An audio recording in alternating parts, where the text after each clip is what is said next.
voted, 93% of those who voted in the referendum. Welcome back, and things seem to be boiling over, aren't they? You get the feeling that this time around something strong, something solid is going to materialize. After listening to a speech to the Constitution Defenders Forum by its leader, I want to assume that he is the leader now, Tendai Biti. He said in his speech there, some of the important things of the 2013 referendum, which gave rise to the constitution. Then take a listen, and then we'll come and hear more. One of the basic principles we also agreed with was that the constitution was so fundamental that it won't be altered, and that there were certain provisions that would not be altered without the consent and express consent and approval of the people of Zimbabwe. We put this in section 327 and section 328 of the Constitution of Zimbabwe. We said in section 327, this constitution cannot be amended easily. We say that the term limits in this constitution cannot be amended without a referendum. Anyone who wants to amend the term limit provision will require a referendum to amend and remove the term limit. We said in section 328, if you do manage to succeed in a referendum to remove a term limit, that term limit will not benefit you as an incumbent. And we said, for if So BT they went on to then point out that any amendment to the constitution without a referendum is a breach of the constitution itself, because as of the provisions of the 2013 constitution, it was said to be so fundamental that you cannot just make alterations to it, make amendments to it without actually incorporating the public. So a referendum is needed, and this is one of the main reasons why Emerson Mnangagwa and Chiwenga and VP Chiwenga have also been, having tensions, because Chiwenga is saying that for the amendment to be done for the 2028 election to be nullified and moved to 2030, that a referendum is necessary, that the view of the public is also necessary. So take a listen to Mr. Tendai Biti as he actually explains. Important concept of one man, one vote, one woman, one vote, which is now being scattered and assaulted by the proposed constitutional amendments. The 2013 constitution was a negotiated, people-driven process that culminated in a constitutional referendum on the 21st of March 2013, a referendum in which 93% of the population voted, 93% of those who voted in the referendum, amounting to 3 million Zimbabweans, voted to assent to a constitution. In assenting to that constitution, the people of Zimbabwe agreed to certain basic structures, certain basic foundations, certain basic pillars of that constitution. One of the basic pillars of that constitution was the demolition of the principle and concept of an imperial president. We said no to an imperial president. One of the principles and basic structures of that constitution was the principle of free, fair, and regular elections. And the constitution itself defined a basic pillar of that constitution as regular elections that ought to and that were supposed to take place within 5 years. One of the basic pillars of that constitution was that there will be power rotation, that a man and a woman had no right to rule Zimbabwe for years, that a term limit was 5 years, and if people liked you, they would give you another 5-year term to make a maximum of 10 years.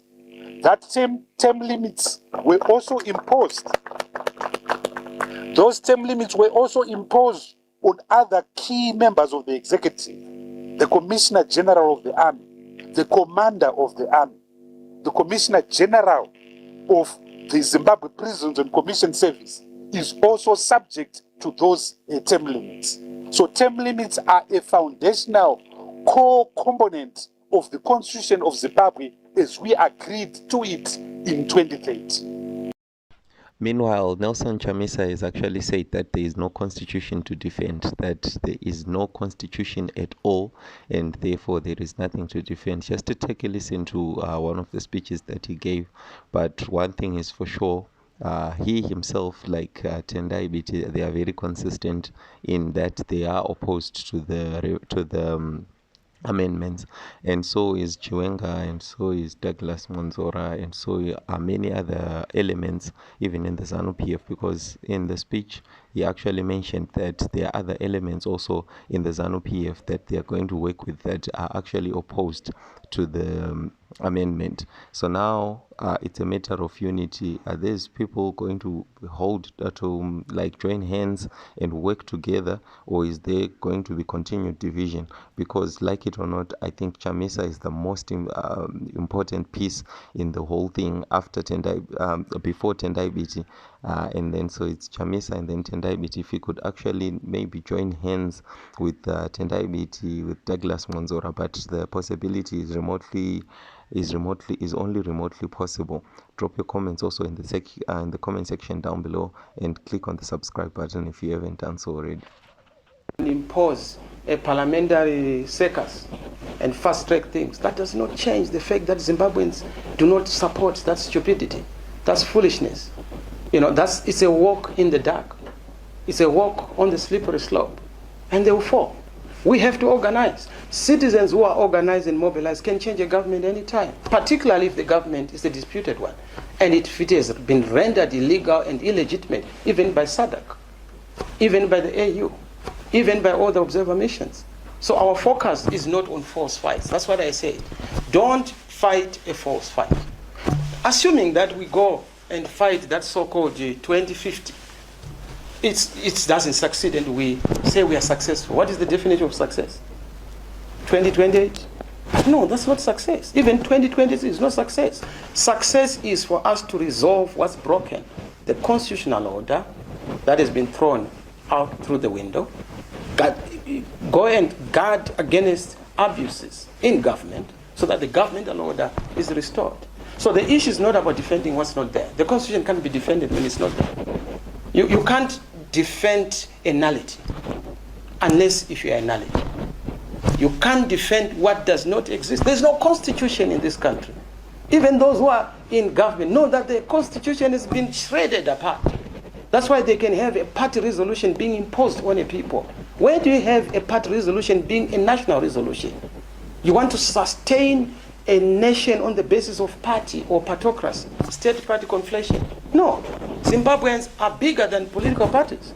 If you are So there you had it, Nelson Chamisa actually just saying basically the same thing that Tendai Biti was also saying that the resolves of the ZANU-PF as a party do not spill over to the resolve of the people of Zimbabwe as a whole. So all this that they are doing in the party of ZANU-PF, and not even the whole party, because there is a good part also that is opposed to it. Comrade Chiwenga, for instance, as rumor has it, is also opposed to it. So then the resolve of the party is not the resolve of the people. So then Nelson Chamisa is very consistent with what Tendai Biti is saying. All we wait for now is to see whether there will be a joining of hands, whether there will be a joining of forces to actually defend the constitution. And he has said that Tendai Biti has said that they will be leading from the front, and if need be, then international help will also be incorporated. That they will present the case to the international community and say that there is a crisis in Zimbabwe and such. So we wait to see. It's a matter of time. All this is just getting to a boiling point now. Could this be pointing to the end of an era in ZANU-PF? We don't know. Share your thoughts in the comment section down below. Thank you. Until the next video, guys.